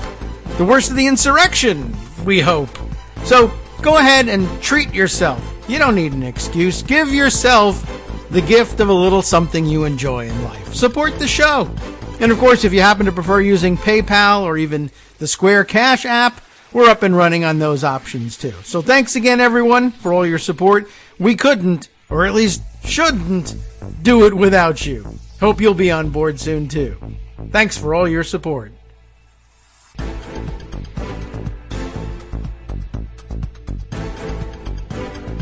All right, welcome back now to the Kagro in the Morning Show here on Netroots Radio. Let's continue with this reading of Sarah Posner's 2007 story about the Alliance Defending Freedom, then known by its previous incarnation or of its name, which was, I've already forgotten what it is, Alliance Defense Fund or something like that, something nondescriptive. Not that Alliance Defending Freedom tells you anything more about it, but the use of freedom in the title does hint at what their agenda is like. All right, so let's see. We had just set it up by saying that they were sponsoring their nationwide Day of, which one are they? Day of Truth, to fight back against the Day of Silence that was going on. All right. But as they say here at the end of this paragraph, each year only a handful of ADF's longed-for federal cases emerge, more so these days. But when they do, ADF makes a public relations spectacle out of them. And you'll be familiar with these spectacles. ADF recognizes that sometimes strange bedfellows, even the ACLU, can help its divine cause on behalf of the free speech rights of America's public high schoolers. That certainly does happen. That's interesting that occasionally they find alliances that are useful across the aisle and will cooperate with people who are ostensibly Democrats in order to achieve a certain purpose. In other words, I guess Mike Johnson has that record of reaching across the aisle and cooperating with Democrats occasionally, which should be getting him expelled from the position. Maybe he'll be asked to drop out before the 12 o'clock vote. Who knows? But only if they read these articles, and then they would have to take the word of a liberal journalist in order to believe this. So who knows whether it'll work. But as she points out, the ADF did side recently, back in 2007 anyway, with its arch enemy, ACLU, and against the Bush administration in a Supreme Court case in which an Alaska high school student charged that his First Amendment rights were violated when school officials forced him to take down a sign reading, you remember this one, "Bong hits for Jesus." It did ring a bell. Even then, the student, Joseph Frederick, admitted that he designed the sign to be meaningless and funny in order to get on television as the Olympic torch passed through his hometown of Juneau in 2002.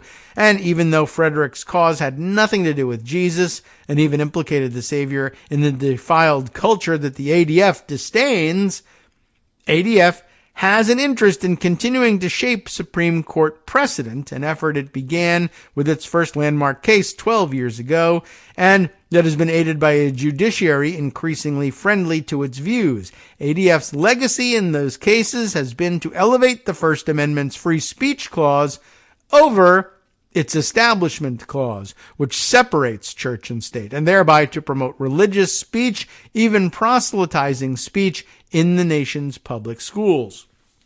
Interesting that they even bothered to latch on to such a thing. He wasn't actually advocating for Jesus, but because he used the name Jesus, they wanted to say, what's happening here is discrimination against the invocation of the name of Jesus. And later, we'll be making that invocation seriously, so we might as well defend it in all instances, just so you know how far we'll go. Even when it's a joke and a slight to Jesus, we want it mentioned.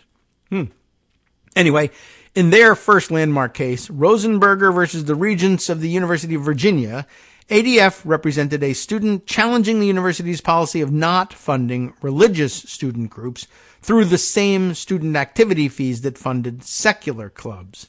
The Supreme Court deviated from its precedents and based its decision not on the Establishment Clause, which prohibits a state institution like the University of Virginia from endorsing or appearing to endorse a particular religion, but on ADF's theory of viewpoint discrimination. That's where this comes from. In other words, ADF convinced the court that instead of determining whether the school's funding of religious clubs would be or would appear to be an endorsement of a particular religion, it should decide whether or not funding religious groups discriminated against them based on their religion. And discrimination is present, the court reasoned, if the school funded secular clubs but not religious ones.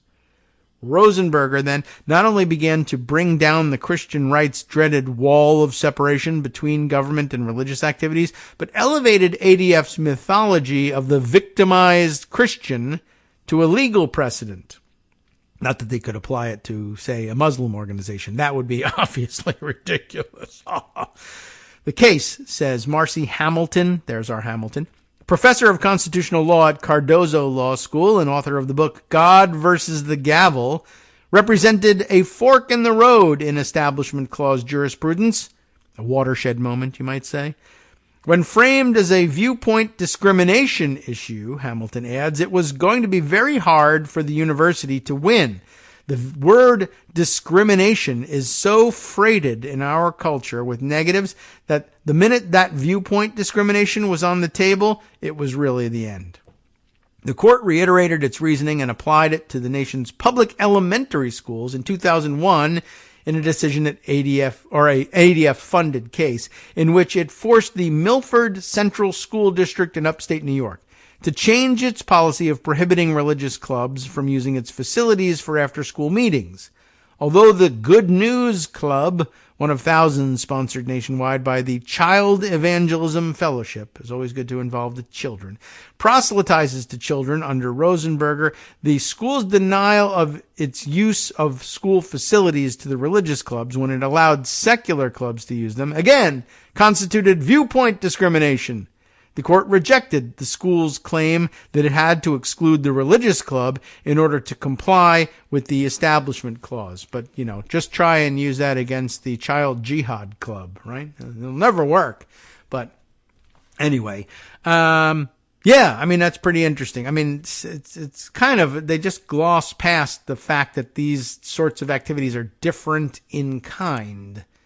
And yes, it would be viewpoint discrimination, but discrimination by, I mean, you know, is basically, well, same root as discretion for one thing.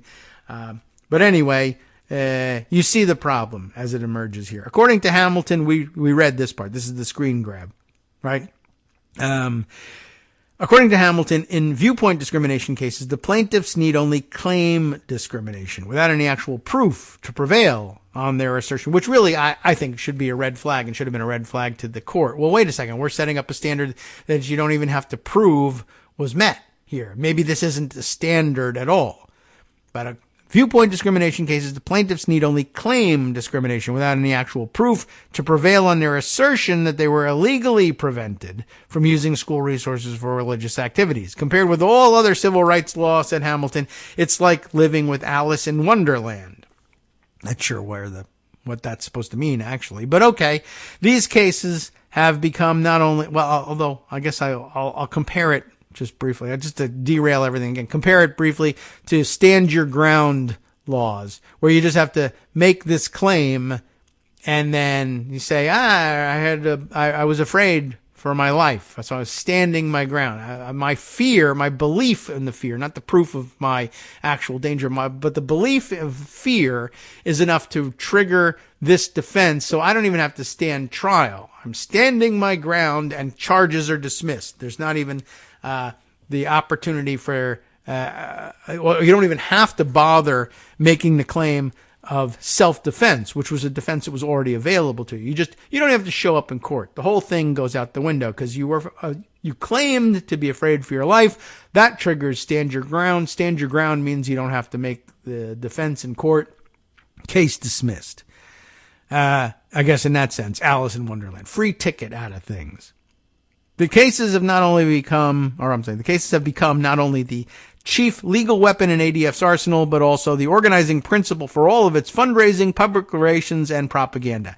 And here's Mike Johnson. ADF attorney Mike Johnson summed up his organization's position when he said, what we're seeing in more cases is a discrimination against particular viewpoints, even outright hostility sometimes against kids who hold a Christian kind of worldview, who want to share Christian viewpoints or speech on campus, and they're being discriminated against because some people see that as intolerant or however they characterize it. Well, that's one side speaking. Of course, another point that, gets glossed over in this one as well, what you're really talking about is adults who want to have a proselytized to children club on campus, sometimes in an elementary school, as was the case we began with, the Child Evangelism Fellowship. It's not children doing the evangelizing or grooming, if you would use that word for it. And there's really no reason to, because given the, no reason to fear using that word, considering that it's probably accurate. I don't know. There seems to be a fair amount of child sexual abuse going on under religious organizations' aegis here, but never mind all of that. They want to, they want to do their child proselytize. It's not kids in grade school saying, I can't wait to proselytize to other kids. They blow right past that point. And then, of course, the idea that, what they're saying is it's intolerant. Well, what I'm saying is it fosters child abuse. That's a problem. Well, but you're being intolerant. Of what? Of child abuse? You bet. Absolutely. Anyway, next up, getting towards the end of the article, Brokeback Mountain is in. That's what the next section title is here. Over the past several years, ADF has seized on viewpoint discrimination, since it's so easy, you don't have to prove anything, to put the gay rights movement in its crosshairs. Gay rights, in ADF's view, cannot coexist with its version of Christianity. Great, make him the Speaker of the House. Anti-harassment codes at schools and universities, gay rights events, and other expressions of freedom or equal rights for LGBT people necessarily silence Christians. No, they just lose. Doesn't mean you're silenced, it just means you're outvoted. You lose. who, the ADF insists, are biblically compelled to condemn homosexuality. It's not my fault. God made me do it. The homosexual agenda, then, is ipso facto anti-Christian. Alan Sears, ADF's president, told the Family Research Council's, remember them, Values Voters Summit last fall, that the homosexual agenda and religious freedom are on a collision course. He scoffed at the idea, or at what he called propaganda about so-called oppression of gays, countering that the homosexual agenda not only seeks to silence religious speech, but it probably includes the abolition of marriage. That's it. They're going to abolish marriage. They're all trying to get cakes for weddings, but they're abolishing marriage. They can't wait to get married. All right. Shortly before the Supreme Court heard arguments in the Bong Hits for Jesus case, it had agreed to hear ADF's appeal of another case, one in which a San Diego student, Chase Harper, who participated in the first Day of Truth, claimed that his school prevented him from wearing a T-shirt that read, "Be ashamed, our school has embraced what God has condemned." And he didn't even capitalize God. What's wrong with that guy? That's what's on the front. On the back, it says, homosexuality is shameful. Romans 1:27 on the back. After a federal appeals court for the Ninth Circuit, the Christian rights boogeyman of the judiciary, ruled last year, 2006, that the school could constitutionally restrain Harper from wearing the shirt in the interest of protecting the rights of other students, ADF issued a press release complaining that the opinion implied that Brokeback Mountain is in and the Bible is out. All right, so much for in loco parentis. And back in Boyd County, Kentucky, ADF lost its attempt to exempt its clients from the mandatory training and is now appealing. Kevin Theriot, I'm guessing at the pronunciation here, Theriot. Anyway, ADF's senior legal counsel says the training video, which he hasn't seen, is trying to, quote, change the belief systems of religious students, to ask them not to punch other students in the face. I'd try to change that belief system. In fact, the video, which is publicly available, acknowledges that your religious beliefs are sacred and we're not trying to influence those. And you have the right to express your beliefs that homosexuality is wrong without harassing another student. Despite ADF's ongoing litigation, the percentage of students viewing the video has steadily increased since 2004, when barely half of the students watched it, to over 87%. But there is no longer a GSA at Boyd County High School, which to Bill Skaggs proves that it was just a flash in the pan, failing to see that his organization intimidated the club out of existence. As William Carter, a Boyd County High School graduate whose efforts to start the GSA resulted in years of personal upheaval and entanglement in lawsuits, said, "Who wants to join a club where you would have to explain to your parents, I'm going to be involved in a federal lawsuit because I'm going to be in a club, or someone hit me in the head with a can of pop, or someone's going to kill me? No one's going to do that. It's high school." Well, you're right. And they intimidated the club out of existence. And it was ADF that did it. And it's Mike Johnson who wants to bring that sensibilities to the speaker's rostrum as Speaker of the House. And in about an hour and 15 minutes, by all indications, the Republicans are going to give it every effort to make it happen. And the Washington Post says Democrats ought to cooperate in it.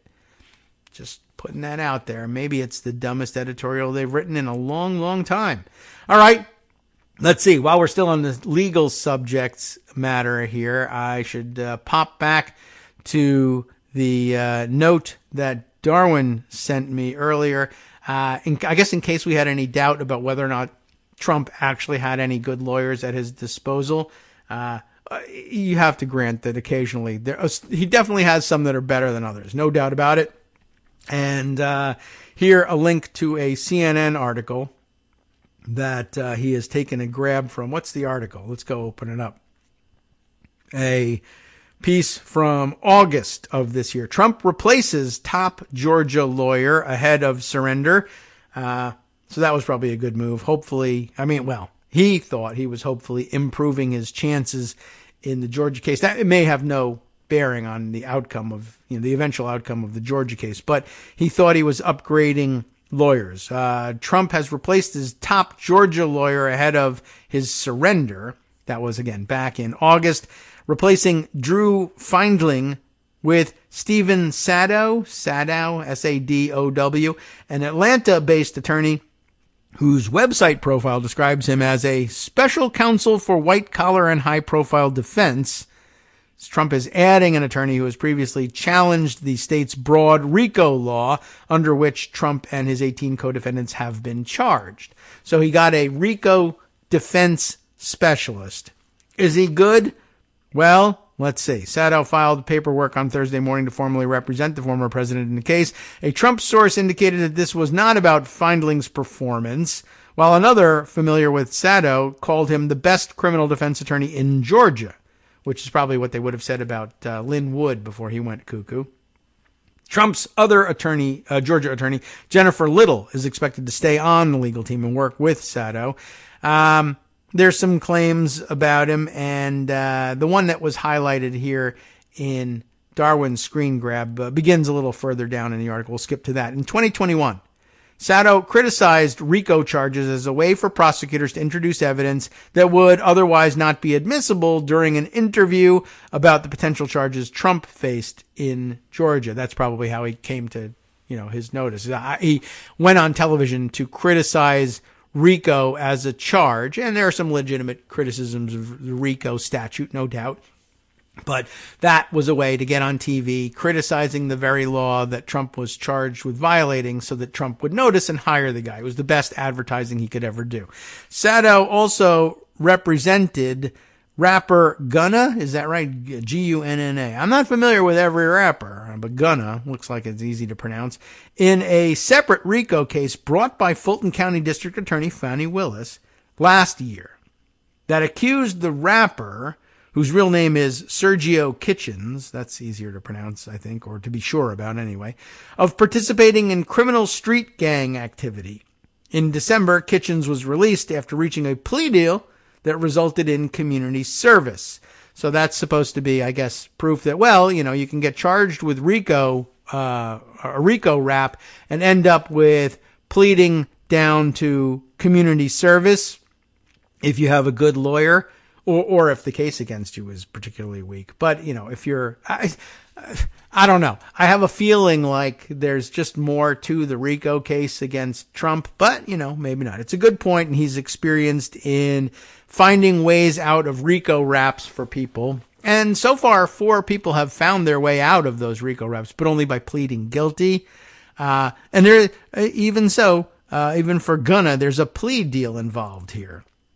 So, it's good lawyering, getting a reduced sentence in exchange for a guilty plea. It's just a question of, does that apply to Trump? Is he going to enter a guilty plea in any way, shape, or form? Well, can he countenance that? And can his attorney get past his insistence that he'll never do such a thing and convince him that it's best for him long term? I don't know if there's any lawyer that good. So we'll just throw that out there. But okay, there are some lawyers better than others. He's a for real attorney and can talk normal clients into plea deals, which is not something that Trump's cadre of political lawyers have ever been able to do. Not that any lawyer has ever been able to convince Trump to plead guilty to things, though they get settlements in their many civil cases. Okay. So let's see. Other things to share with you for today. Oh, I told you there was something about the Don't Say Gay laws. Here's a little bit of news.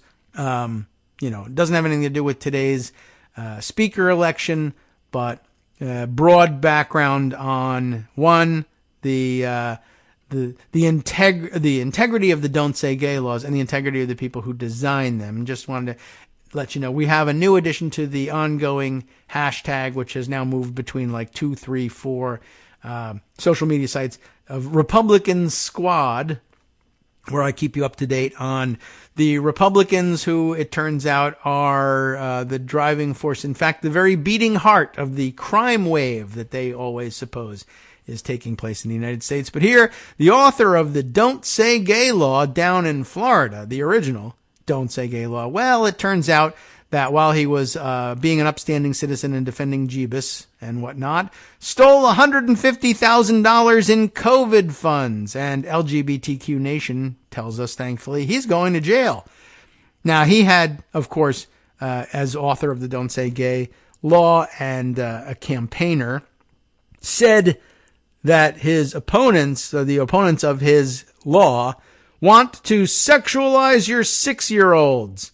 Meanwhile, he was stealing government funds at the same time. Thanks to the reporting of Daniel Villarreal, we have this story from just last Friday. Former Florida Republican state lawmaker Joe Harding, author of Florida's Don't Say Gay law, will serve 4 months in prison and 2 years of supervised release for fraudulently obtaining $150,000 in COVID funds. COVID's a fraud, but give me the money.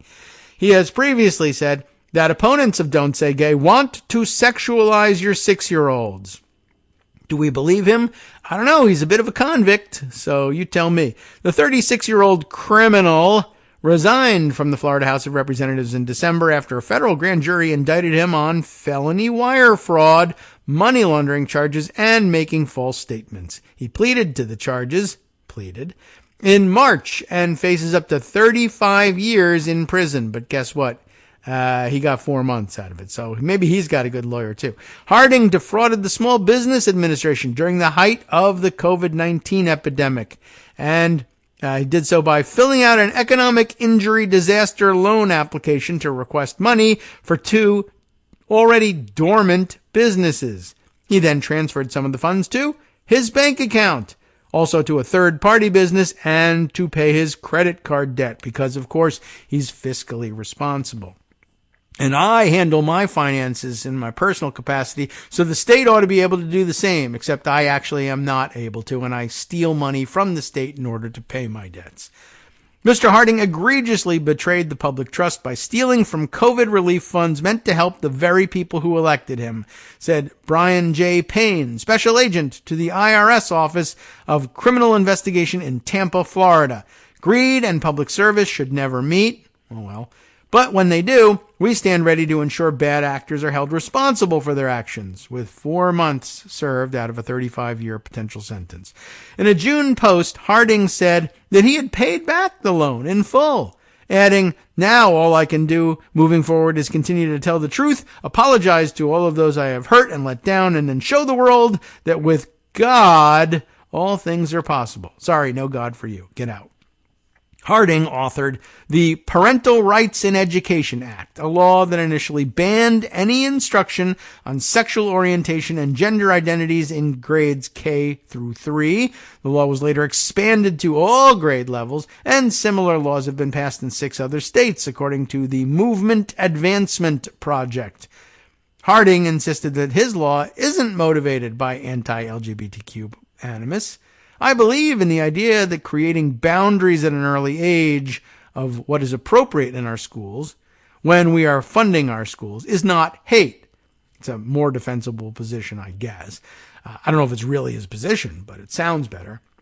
It's actually providing boundaries, and it's fair to our teachers and our school districts to know what we expect.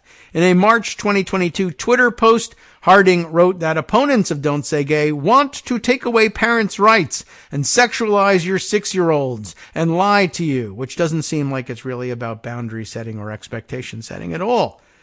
Right-wingers have echoed Harding's claims about LGBTQ plus people, allies, and educators sexualizing children and taking away parents' rights by, quote, indoctrinating them, as Glenn Youngkin has ridden to fame and fortune here in Virginia, but faces his first test in the midterm off-year elections in 2 weeks. Congressional Republicans have introduced a federal Don't Say Gay bill and are looking to make one of its co-sponsors Speaker of the House, though it has little chance of becoming law due to its opposition in the Democrat-led Senate, or Democratic-led Senate, really, is what we ought to be saying, but okay.